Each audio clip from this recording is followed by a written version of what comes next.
Nous vous promettons, laissez-moi terminer d'abord, laissez-moi terminer. Nous vous promettons de voir l'armée congolaise finir cette guerre par une organisation musclée de la jonction politico-civilo-militaire. Nous allons travailler, il n'y a pas de chapelet de bonnes intentions. Je vous rappelle maintenant ici, le ministre de l'Intérieur de Bukavu, Mike Foka, venait de démissionner à ses fonctions de ministre de l'Intérieur pour être libre d'accompagner le commandant suprême. C'est un ancien Ouazalendo, c'est un ancien Maïmaï, c'est un ancien guerrier, mais élu député provincial et député national, il a décidé de rester en province pour servir la République. Il a démissionné il n'y a pas 4 jours, 5 jours, et il a fait un appel à la mobilisation et au recrutement de jeunes dans l'armée. Merci. Il faut voir le nombre que nous avions eu à Bukavu. Nous sommes à la fin. Vous voulez que je parle de quoi, monsieur? La dernière question, nous sommes à la fin. Vous voulez que je parle de quoi? Vous êtes spécialiste en diversion.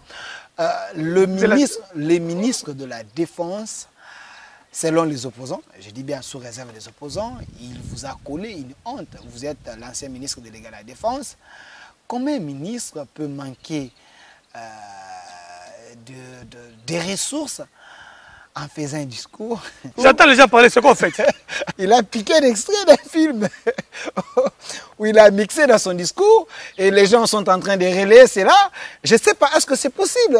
Ça peut se faire? Est-ce que ce n'est pas une honte? Vous savez que la roue existe et vous n'allez pas aujourd'hui la créer. Le ministre a fait œuvre utile en tant que commandant de l'armée, en ce qui concerne la mise en condition de l'armée, parce que la mise en œuvre, c'est le président de la République qui coordonne la guerre avec ses officiers supérieurs, dont le chef d'état-major général. Peut-être vous ne le savez pas, le peuple congolais doit le savoir aujourd'hui, que le ministre de la Défense au Congo ne fait pas la guerre. Vous dites? Le ministre de la Défense au Congo ne fait pas la guerre. Vous avez suivi son discours? Il ne fait pas la guerre. Non, répondez à ma question. Est-ce que vous avez suivi son discours? Il organise la guerre avec la mise en œuvre. Tu devais écouter ce que je viens de te dire. Et il organise la guerre avec la mise en condition pour faciliter la mise en œuvre. La mise en œuvre, c'est du pire technique. La tactique, la logistique, ainsi que l'opératique. Ça appartient au chef d'état-major général directement avec le président de la République et le conseil spécial du chef de l'État en matière de sécurité. Les ministres de la Défense, selon notre loi et les compétences de notre arsenal juridique, il est le garant de l'exécution, de la mise en condition en collaboration avec le commandant suprême. Il est le conseiller du chef de l'État à ce qui concerne la mise en condition. Il peut aussi avoir, s'il a la maîtrise, s'il a fait les sciences militaires comme nous, il peut donner des conseils sur terrain au commandant suprême et au chef d'état-major. Mais la compétence du ministre congolais à la défense, la déclaration de la guerre est constitutionnelle. C'est le président de la République qui déclare la guerre. Néanmoins, le ministre de la Défense a le droit de moraliser les troupes et de moraliser le peuple congolais.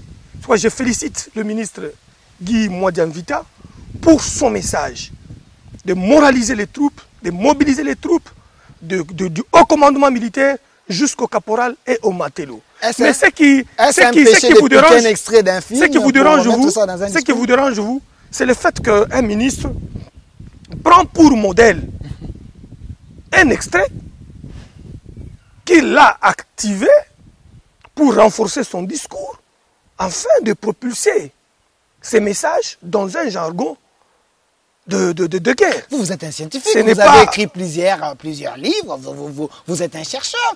Il pouvait venir peut-être vous consulter. Est-ce que vous allez manquer des mots à lui dire au lieu d'aller chercher un film? Est-ce que ça ne compte pas la honte? Je ne voudrais pas vous permettre de jeter de boutade sur un aîné. On parle de l'UDPS. Qui est VPM. On parle de à la défense nationale. C'est le produit de l'UDPS.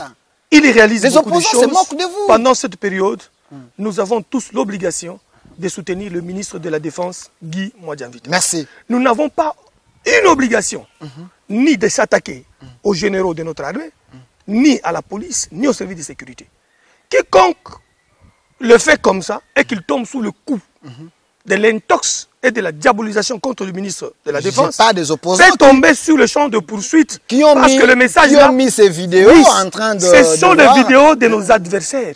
Ok. Sûrement pour décourager. Voilà pourquoi ils sont venus vous chercher. Pour comme décourager le ministre de la Défense. Ainsi notre armée. C'est des fausses vidéos. Nous n'allons pas nous fier à ça. C'est des fausses vidéos. Nous nous en tenons au discours et à son contenu. Au discours à son contenu qui est l'éveil. Merci.